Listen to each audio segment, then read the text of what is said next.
오늘 우리에게 주신 하나님의 말씀 고린도전서 4장 1절에서 5절입니다. 신약성경 267쪽 고린도전서 4장 1절부터 우리 5절 말씀 한 절씩 교독으로 봉독하겠습니다. 사람이 마땅히 우리를 그리스도의 일꾼이요 하나님의 비밀을 맡은 자로 여길지어다. 너희에게나 다른 사람에게나 판단받는 것이 내게는 매우 작은 일이라. 나도 나를 판단하지 아니하노니.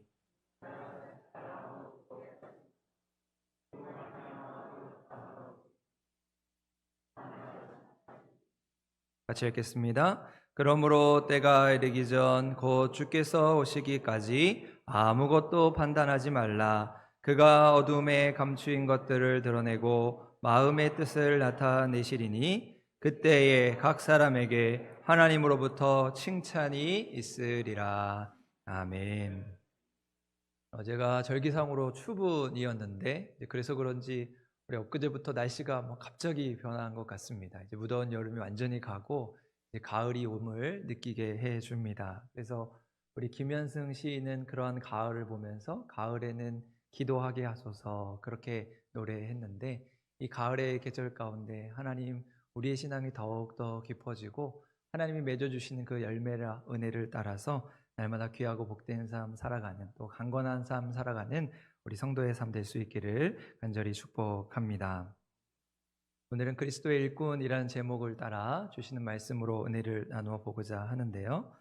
그럼 누군가 교인들마다 가지고 있는 그 제각각의 모습들, 교인들의 스타일이라고 할 수 있는 그 모습들을 아주 재미있게 분류해 놓은 것을 보았습니다. 나는 어느 부류에 속하는 사람인가, 어느 부류에 속하는 교인인가 한번 점검해 보시기 바랍니다. 첫 번째로 분류하는 교인의 모습은 달구지 같은 교인입니다. 여러분 달구지를 잘 아시죠? 소가 앞에서 끌고 가고 뒤에 큰 수레가 있는 그런 모습입니다. 이게 무슨 말일까? 이 달구지 같은 교인은 누군가가 끌어주지 않으면 혼자서는 꼼짝도 하지 않는 사람을 일컫는 말입니다. 혼자서 하기는 좀 민망스럽고 누군가 같이 하자고 또 같이 가자고 하면 움직이는 사람들, 이제 이런 사람들을 달구지 같은 교인이다 부르게 됩니다.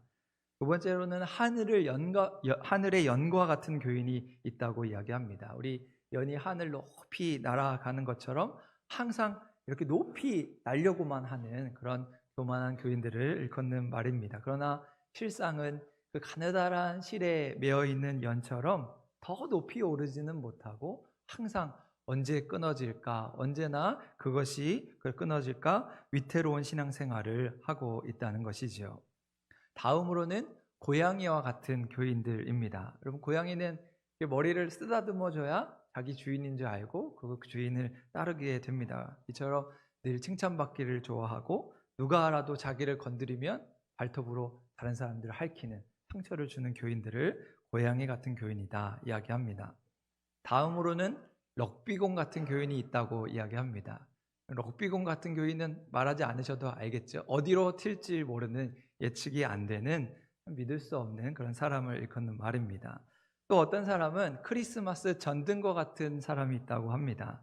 그런 크리스마스 트리가 깜빡깜빡 불이 들어왔다 나갔다 하는 것처럼 때로는 믿음이 있는 것 같기도 하고 또 없는 것 같기도 한 사람들, 또 기도에 열심을 내다가 말다가 또 교회에 열심을 내다가 말다가 하는 사람들을 이 크리스마스 전등과 트리의 전등과 같다 그렇게 일컫게 됩니다. 반면에 반석과 같은 교인이 있다고 이야기합니다. 비가 오나 눈이 오나 변함없이 항상 그 자리를 지키면서 주님의 부름의 음성, 주님이 부르시는 음성에 예 주님 제가 여기 있습니다 아멘으로 응답하며 살아가는 사람들인 것이죠. 그리고 바로 이런 사람들이 충성된 그리스도인입니다. 여러분은 어느 부류에 속하는 성도이십니까?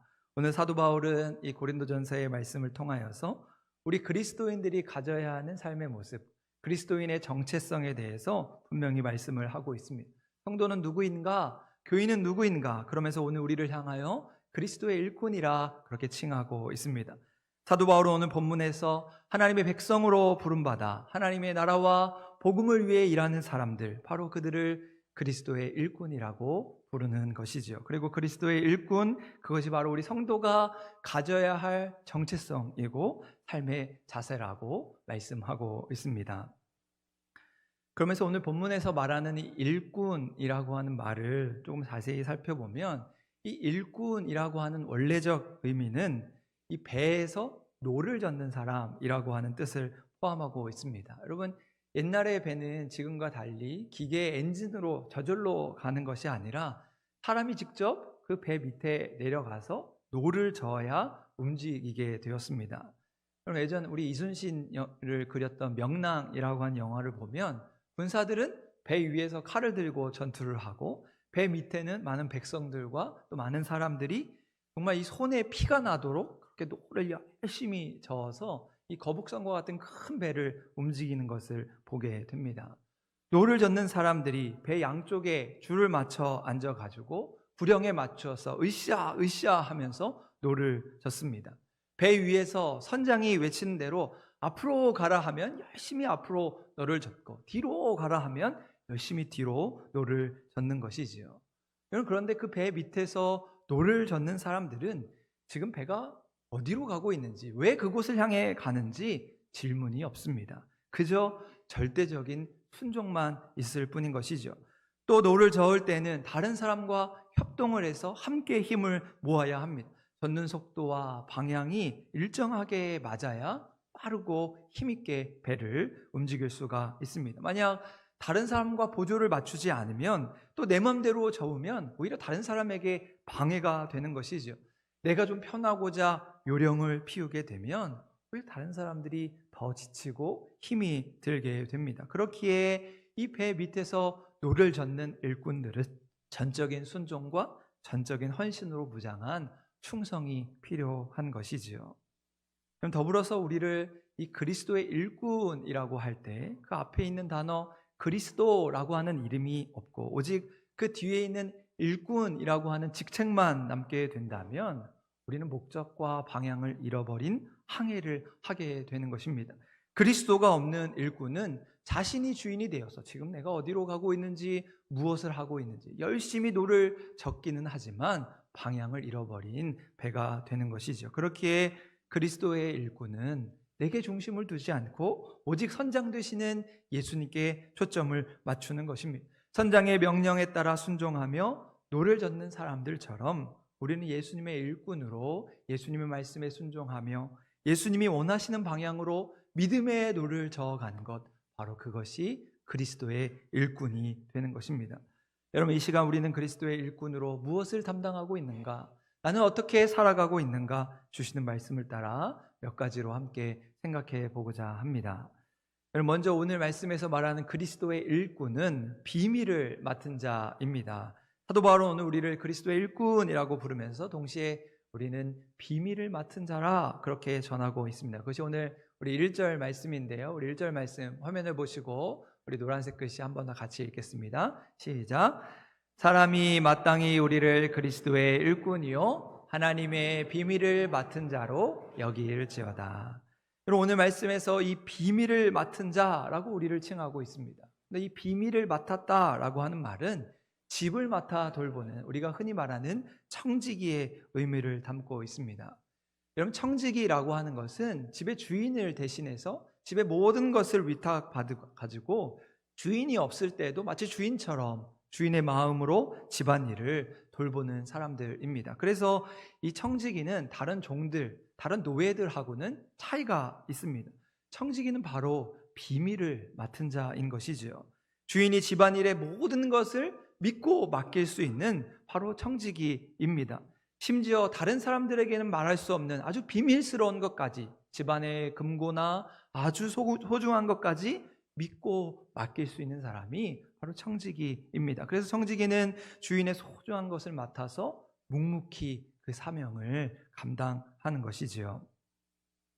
어느 날 은행에 할머니 한 분이 통장에 예금된 금액을 인출하기 위해서 은행에 찾아왔습니다. 그랬더니 그 은행에 있는 직원이 할머니 번호표를 뽑아서 기다리라고 했는데, 그래도 할머니는 막무가내로 통장을 직원에게 주면서 빨리 내 돈 좀 찾아달라고 막 떼를 쓰는 것입니다. 그러니까 직원이 어쩔 수가 없어서 이제 다른 분들에게 양해를 좀 구하고 할머니의 통장을 받아가지고는 할머니에게 통장 비밀번호를 물어보았습니다. 근데 할머니가 직원에게 손짓으로 귀를 좀 대봐 이렇게 하시더니 직원의 귀에 속삭이면서 비둘기 비둘기 이렇게 하시는 겁니다. 그러니까 직원이 할머니 비둘기 말고요 비밀번호 알려달라고요 그렇게 이야기를 했는데도 할머니는 계속 비둘기 비둘기 하는 것입니다. 그래도 전혀 직원이 못 알아들으니까 할머니가 답답하셨는지 비밀번호가 999라고 라고 이야기하는 것이죠. 비둘기가 999 울잖아 라고 소리쳤다는 것입니다. 여러분, 이처럼 사람마다 크고 작은 비밀이 하나씩 있습니다. 하지만 그 비밀은 아무에게나 알려줄 수 없는 것이지요. 아무에게나 통장 비밀번호를 가르쳐주지 않는 것처럼 내가 모든 것을 맡길 수 있는, 믿을 수 있는 사람하고만 그 비밀을 나누게 되는 것입니다. 이처럼 비밀을 함께 나눌 수 있는 사람은 내가 믿을 수 있는 사람, 내가 신뢰할 수 있는 그런 신실한 사람인 것이지요. 결국 오늘 말씀에서 우리가 그리스도의 일꾼으로서 비밀을 맡은 자라고 하는 것은 그 하나님의 비밀을 맡아 관리하는 사람이라는 뜻입니다. 우리는 복음의 비밀을 맡아서 하나님께 부름받은 청지기로 살아가는 것이죠. 하나님께서 우리를 믿고 신뢰하시면서 복음을 위한 청지기로 우리를 부르셨다는 것입니다. 그래서 주인이 청지기에게 일을 맡길 때는 얘에게 내가 이것을 맡기면 분명 얘는 잘 해낼 거야, 분명 끝까지 최선을 다할 거야, 믿고 맡기는 마음으로 그것을 감당하게 됩니다. 그럼 예를 들어서 제가 한 집사님에게 집사님 이 복사물을 좀 프린트해 주세요, 이 프린트물을 좀 복사해 주세요 라고 그렇게 부탁을 하면 그 집사님이 이것을 잘 복사해 주지 않겠습니까? 그런데 그만 그 집사님이 제가 부탁한 것을 잊고 그냥 집으로 돌아가 버렸습니다. 근데 다음번에도 집사님 이것을 좀 복사해 주세요 라고 부탁을 드렸는데 또 집사님이 깜빡하고 또 집으로 돌아가 버렸어요. 이런 일이 반복되면 제가 다음에는 그분에게 그것을 맡길 수 없겠지요. 여러분, 하나님도 마찬가지입니다. 하나님은 사람을 통하여 그의 계획을 이루시기 때문에 지금 일할 만한 자를 찾으시는데 내가 작은 일에 충성할 때 하나님께서 더 귀한 것, 더 많은 것으로 우리에게 맡기게 되는 것이지요. 여러분, 스펄전 목사님은 미국의 유명한 설교자로서 놀라운 부흥을 일으키면서 정말 큰 교회를 목회하셨던 분으로 알려져 있습니다. 그런데 어느 날 그분의 한 제자가 목사님에게 이렇게 물었습니다. 목사님은 어떻게 그렇게 영향력 있는 설교를 하시면서 이렇게 큰 교회를 이루게 되었습니까? 라고 이렇게 물었더니 목사님은 아무 말도 하지 않고 그를 데리고 교회 지하실로 안내하면서 그 교회 지하실에서 묵묵히 기도하고 계시는 두 권사님의 모습을 보여주었습니다. 그리고는 하시는 말씀이 이 할머니들께서, 이 권사님들께서 교회와 저를 위하여 늘 기도하심으로 이 모든 것이 가능합니다. 이분들은 교회를 위하는 충성된 마음으로 기도하시는 기도의 그리스도의 일꾼입니다. 이름도 없이 빛도 없이 드리는 이 기도 때문에 이 교회가 건재합니다 라고 대답했다는 것이죠. 여러분, 이처럼 우리는 할 수 있는 대로 주인의 부르심에 합당하도록 복음의 비밀을 맡은 자로 충성하게 될 때 하나님의 사명을 감당하게 되는 것이죠. 내가 할 수 있는 자리에서 내게 맡겨주신 은사대로 하나님을 위해서 살아가는 것입니다. 때로 그것이 복음을 전하는 전도자의 삶일 수도 있습니다. 또 내가 받은 은사대로 아이들을 가르치는 교사의 자리일 수도 있습니다. 또 다른 이에게 은혜를 전하는 찬양의 자리일 수도 있습니다. 또 그저 묵묵히 기도의 자리에서 하나님의 은혜를 구하는 삶일 수도 있습니다. 다양한 우리의 삶의 자리에서 우리를 그리스도의 일꾼으로 부르신 부르심 앞에 부끄러움이 없는 삶을 살아가야 하는 것이지요. 그럼 마태복음 25장에 보면 열처녀의 비유가 소개됩니다. 신랑을 맞이할 수 있도록 10명의 처녀가 그 기름등불을 준비해야 하는데 당장 눈앞에 보이는 즐거움만을 생각하면서 그 등불에 기름을 준비하지 못했던 5명의 처녀는 신랑이 올 때 그만 부끄러움을 당해야만 했습니다. 여러분, 5명의 처녀가 뭐 그리 대단한 죄를 지은 것은 아닙니다. 하지만 그 기름을 준비하지 못하는, 충성하지 못하는 모습으로 인해서 그들은 부끄러움을 당했다는 것이지요. 여러분, 이처럼 하나님께서 우리에게 맡겨주신 사명을 감당하지 못할 때 우리는 부끄러움을 당할 수밖에 없습니다. 그럼 달란트의 비유도 마찬가지지요. 5달란트, 2달란트 받았던 사람들은 자신에게 맡겨진 일에 정말 최선을 다했습니다. 자기가 할 수 있는 대로 전심전력하면서 정말 최선을 다해서 그 일을 감당했습니다. 하지만 당장 눈앞에 보이는 이익을 따지면서 주인을 원망했던 그 1달란트 받았던 사람은 결국 주인이 돌아왔을 때 이 악하고 게으른 종이라 꾸지람을 들으면서 울며 쫓겨나는 신세가 된 것이죠. 여러분, 이처럼 내게 주어진 것에 불평하지 않고 최선을 다해서 노력하고 잘 준비하는 자가 훗날에 착하고 충성된 종이라 불리게 될 것입니다. 우리 한사람교회 모든 성도들이 하나님께서 우리에게 맡기신 일에 딴 마음을 품지 않고 그 경주를 끝까지 최선을 다하면서 하나님께서 믿고 일을 맡기실 만한 신실한 사람, 그리스도의 일꾼이 되어서 하나님 나라 세워가며 하나님께 쓰임받는 우리 모든 성도의 삶 될 수 있기를 주님의 이름으로 소망합니다. 두 번째로 오늘 말씀에서 말하는 그리스도인의 일꾼은 충성하는 자입니다. 오늘 본문에서 참으로 유명한 구절이지요. 우리 2절 말씀, 우리 짧지만 우리 한 목소리로 함께 읽겠습니다. 시작. 그리고 맡은 자들에게 구할 것은 충성이니라. 우리가 흔히 헌신 예배를 드리거나 직분자를 세울 때 맡은 자에게 구할 것은 충성입니다 하며 권면하는 말씀입니다. 사도 바울은 우리를 하나님의 비밀을 맡은 자로 불러주신 그 하나님을 향한 충성된 마음이 있어야 한다. 그리스도인의 일꾼이라면 마땅히 충성해야 함을 말씀하고 있습니다.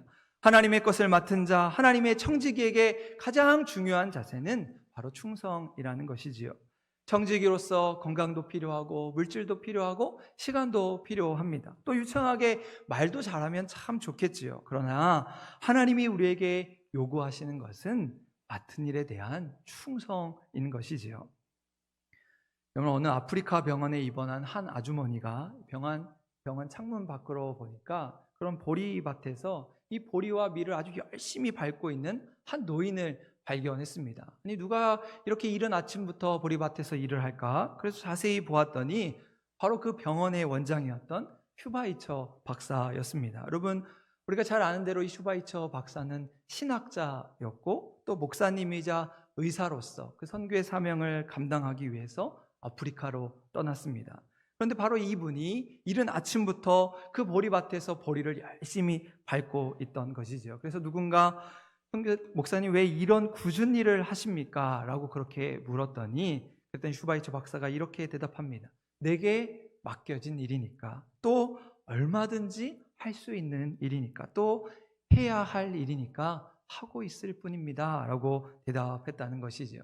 그러니까 또 누군가가 질문을 합니다. 선생님, 왜 이렇게 아프리카까지 오셔서, 왜 이런 어려운 곳에 오셔서 의사가 되셨습니까? 그렇게 물었더니 슈바이처 박사가 이렇게 대답합니다.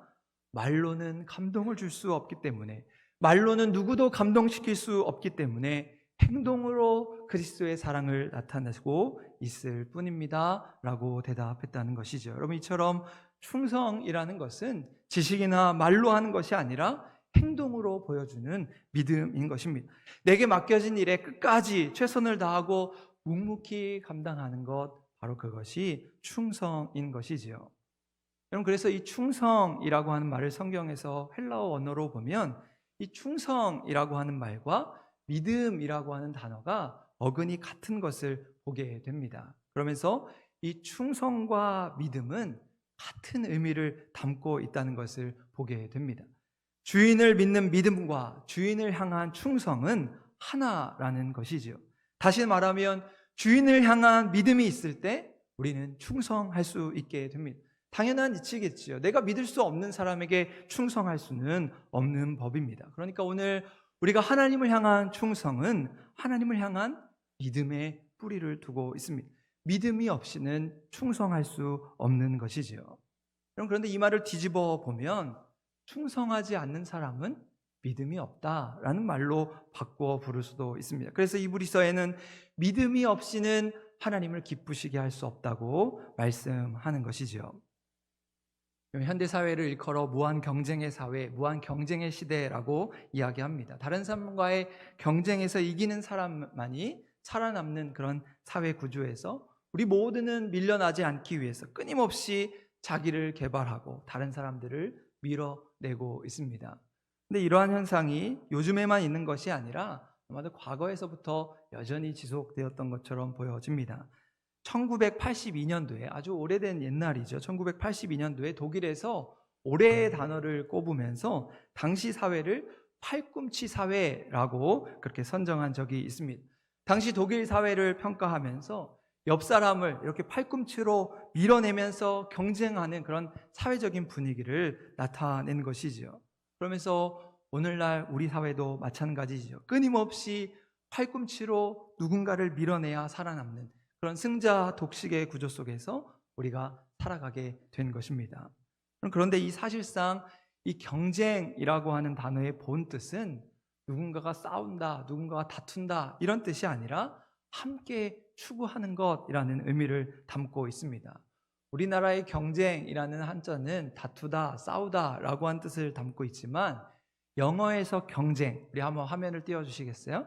영어에서 경쟁이라는 말은 competition이라고 하게 되는데 이 competition이라고 하는 말은 함께라고 하는 말과 청원, 신청이라고 하는 뜻을 담고 있습니다. 그러니까 우리가 경쟁한다는 것은 함께 어떠한 목표를 향해서 나아가는 것을 의미하는 것이죠. 지금 우리가 생각하는 이 경쟁의 의미와는 완전히 다른 것을 보게 됩니다. 이처럼 진정한 경쟁이란 팔꿈치로 다른 사람들을 밀어내고 내가 승리하고 내가 원하는 것을 차지하는 것이 아니라 옆 사람의 손을 잡고 함께 목표를 이루기 위해 힘을 모으는 것, 노력하는 것을 의미하게 됩니다. 그런데 오늘날 많은 사람들의 욕망과 탐욕으로 인해서 우리 사회는 누군가를 밀쳐내야 하는, 누군가 그런 두려움과 불안, 나를 자꾸 과시하고 나타내야 하는 그런 불만족으로 얼룩져 버린 경쟁 사회를 살아가고 있는 것이죠. 이러한 때에 우리는 그리스도인의 일꾼으로서 하나님이 주시는 사랑의 마음을 담아 올바른 경쟁, 함께 추구하는 것을 통해서 세상을 섬기는 충성된 일꾼으로 쓰임받는 우리 모든 한사랑교회 성도들이 될 수 있기를 주님의 이름으로 소망합니다. 그래서 마지막으로 오늘 말씀에서 전하는 그리스도인의 일꾼은 하나님께 칭찬받는 자입니다. 그것이 오늘 함께 읽은 5절의 말씀인데요. 우리 5절 말씀 한 번 더 같이 읽겠습니다. 시작. 그러므로 때가 이르기 전 곧 주께서 오시기까지 아무것도 판단하지 말라. 그가 어둠에 감추인 것들을 드러내고 마음의 뜻을 나타내시리니 그때에 각 사람에게 하나님으로부터 칭찬이 있으리라. 아멘. 사실상 이 구절은 그리스도의 심판에 관한 말씀입니다. 어둠 속에 감추어진 그 어둠의 세력들이 훗날에 예수님이 다시 오실 때 심판을 받게 될 것이다. 그리스도의 심판대 앞에서 완전히 드러나게 될 것을 말씀하고 있는 구절입니다. 그렇기 때문에 우리는 예수님이 오시기까지 우리가 함부로 남을 판단하거나 남을 비난하지 말아야 한다. 오히려 우리는 하나님의 비밀을 맡은 자 그리스도의 일꾼으로 오직 충성할 것을 강조하고 있는 말씀이지요. 우리는 나 자신이나 다른 사람의 판단에 의존하지 않고 오직 하나님의 판단에 따라 칭찬받는 일꾼이 되어야 하는 것입니다. 사람에게 칭찬을 구하지 않고 사람에게 잘 보이려고 하지 않고 오직 하나님께 칭찬을 구하고 하나님께서 인정하시는 일꾼이 되어야 한다는 것이지요. 요한복음 21장에 보면 부활하신 예수님이 베드로를 만나시는 장면을 아주 자세하게 그려주고 있습니다. 예수님이 십자가를 지는 순간에 너무나 두려운 마음에 예수님을 3번이나 모른다고 부인했던 그 베드로를 예수님이 직접 찾아가셔서 그와 함께 조반을 먹으면서 베드로에게 3번이나 반복해서 물으시죠. 요한의 아들 시몬아, 내가 나를 사랑하느냐? 너 정말 나를 사랑하느냐고 베드로에게 물으십니다. 아마도 예수님은 자기를 3번이나 부인했던 그 베드로를 향해서 확실한 사랑의 고백을 듣고자 그 주님을 향한 충성된 마음을 다시 한번 확인하고자 3번이나 재차 물으시면서 그 베드로의 마음을 확인하고자 하셨습니다. 그리고 예수님은 그런 베드로의 고백 이후에 내 양을 먹이라, 내 양을 치라, 내 양을 먹이라 3번이나 말씀하시면서 이제는 모든 근심과 두려움을 털고 일어나서 새로운 사명의 자리에서 그리스도의 일꾼이 될 것을 명령하셨습니다. 그리고 그 베드로가 걸어가야 하는 길은 결코 쉽지 않을 것임을 말씀하시지요. 두 팔을 벌리고 원하지 않는 띠를 띠고 원하지 않는 곳으로 가는 마지막 그 십자가에서 죽임 당할 것을 예고하셨습니다. 십자가의 길, 십자가의 사명을 베드로에게 부탁하신 것이지요. 그런데 그러한 만남 뒤에 요한복음엔 참으로 재밌는 이야기가 이어지고 있습니다. 예수님과 이 베드로의 대화가 마치고 난 후에 베드로가 예수님께 묻는 장면입니다. 그것이 요한복음 21장 21절 말씀인데요. 21절 말씀에 보면 이렇게 이야기합니다. 이에 베드로가 그를 보고 예수께 여짜오되 주여 이 사람은 어떻게 되겠사옵나이까. 이게 무슨 장면이냐 하면 지금 예수님과 베드로가 대화가 막 끝나갈 무렵에 그 옆에 사도 요한이 와서 앉게 되었습니다. 그랬더니 베드로가 예수님께 그 사도 요한을 보면서 주님, 그러면 이 요한은 앞으로 어떻게 되겠습니까?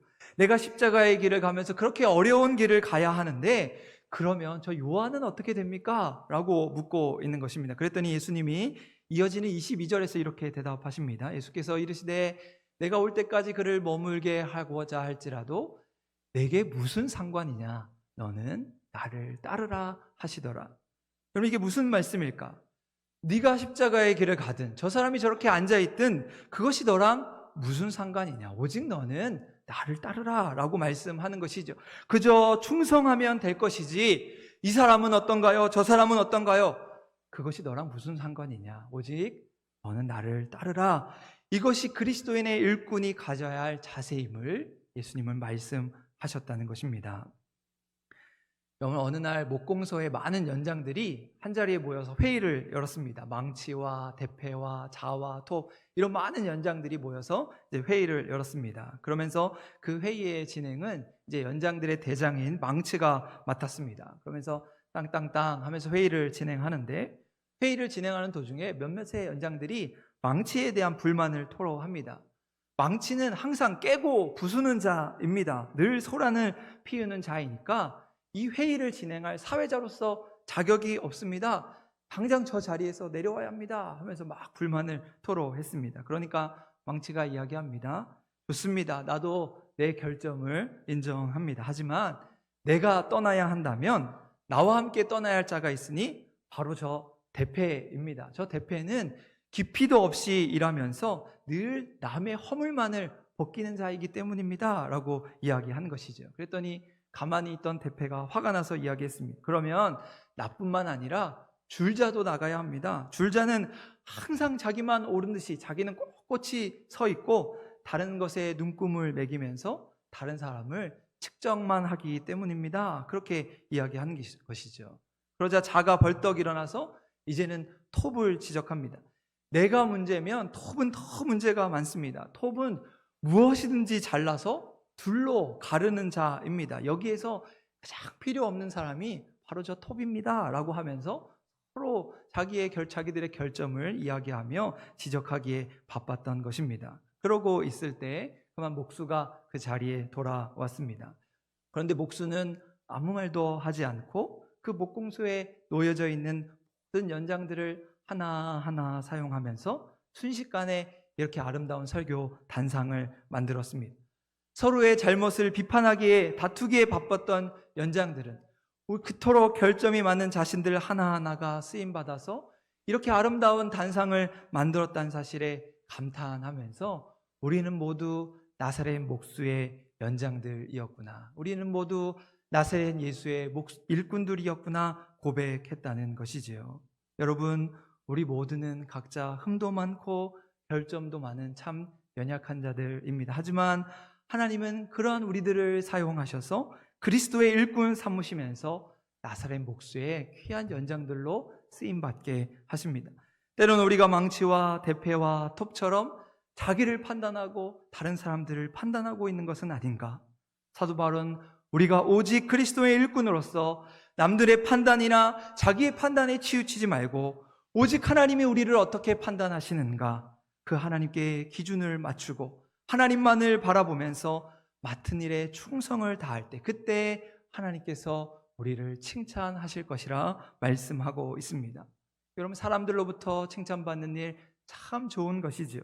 또 스스로 최선을 다해서 만족하며 감사하는 것 참 좋은 것입니다. 그러나 그 무엇보다 우리는 그리스도의 일꾼으로서 하나님께 칭찬받는 삶이 될 수 있기를 바랍니다.